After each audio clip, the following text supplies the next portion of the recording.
Bonjour à tous, c'est Nathalie, ravie de vous retrouver dans cette nouvelle vidéo dans laquelle je vais vous parler du jeu du oui mais. Alors c'est un jeu très rigolo auquel notre ego nous pousse à jouer. C'est le jeu qui consiste à, quand il y a quelque chose de confrontant, quand il y a quelque chose qui n'est pas évident à voir, et puis ça arrive énormément, hein, ça arrive souvent en coaching notamment, ça confronte parce que ça met la lumière sur des choses qu'on ne voyait pas. Et puis, c'est pas parce qu'on ne les voit pas qu'elles coûtent pas cher. Et puis qu'au quotidien, elles ne nous emmènent pas dans le mur, hein. Donc, c'est un peu confrontant en séance de coaching individuelle ou en atelier. Et quand on se retrouve confronté un petit peu comme ça, eh bien, on botte en touche avec le oui mais. Oui, mais moi, c'est pas pareil. Oui, mais j'ai quand même avancé là-dessus. Oui, mais. Et puis, ça, c'est un jeu qui nous coûte extrêmement cher parce que c'est vraiment un jeu qui nous fait prendre des chemins de traverse. Vous savez, on a un chemin, on est venu là pour, enfin en tout cas c'est ma conviction, on est venu ici sur Terre pour une raison précise, avec des choses précises à faire, des choses, ça peut être que expérimenter la joie, hein, ça peut être ça la chose précise, hein. Je ne suis pas en train forcément de parler que d'un métier, mais c'est vraiment, on est venu pour faire des choses, pour expérimenter des choses, et en même temps, ben, combien de fois on se détourne en fait de ces chemins-là. Et le oui mais nous aide vraiment à nous détourner comme il faut du chemin qui est juste, du chemin qui est le plus direct. Donc, je veux vous le partager parce que c'est un jeu qui coûte cher et parfois on est pris dedans sans même le savoir, puisque c'est un jeu de notre ego.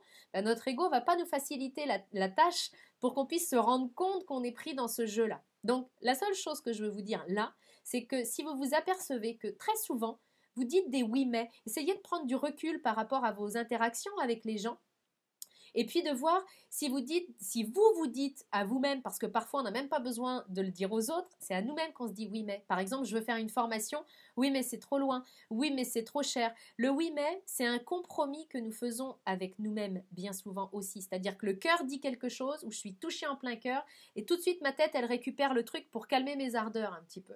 Donc le oui mais, puis je vous le dis en connaissance de cause et avec beaucoup de bienveillance et également beaucoup de transparence. Ça m'est arrivé par exemple vous le savez, je travaille énormément sur le web, je fais beaucoup d'ateliers sur le web, la plupart de mes ateliers sont justement en ligne sur Internet, et ça m'est arrivé de recevoir des messages de gens qui me disaient « Ah bah oui, mais c'est trop loin ».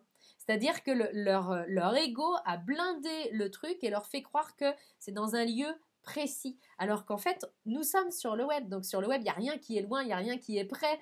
On est tous ensemble. C'est ce que j'apprécie énormément d'ailleurs. Ou alors ça va être, oui, mais c'est cher. Alors que j'ai même pas regardé le prix. Donc les oui, mais, moi j'ai appris à les regarder avec beaucoup d'amusement et à regarder ce qui se cache derrière. Il y a toujours une porte qui se ferme. Il y a toujours une porte que notre ego ferme à coup de oui mais. C'est ça ce jeu du oui mais en fait. Donc je vous invite, quand vous vous surprenez vous-même avec des oui mais, à regarder ce qui se cache derrière la porte. C'est quoi la percée que vous aviez? C'est quoi l'opportunité qui se cachait derrière la porte et que finalement votre ego vous pousse à ne pas saisir? Et puis qu'est-ce qui vous plaisait dans cette opportunité-là? Qu'est-ce qui est bon pour vous derrière ce oui mais? Donc c'est ce que je voulais vous partager. Je vous invite maintenant à vous observer, à regarder un petit peu à quel rythme reviennent les oui mais dans votre vie, parce que très souvent, c'est un chemin détourné, c'est un chemin de traverse et on peut gagner énormément de temps et d'énergie et s'économiser beaucoup d'émotions désagréables en faisant un peu la chasse au oui mais et en regardant ce qui se cache derrière cette porte d'opportunité du oui mais. N'hésitez pas à partager cette vidéo si elle vous a aidé. N'hésitez pas à me laisser vos commentaires. J'ai toujours beaucoup de plaisir à vous lire et à répondre à vos interrogations, à vos prises de conscience. Et puis je vous retrouve très bientôt dans une prochaine vidéo.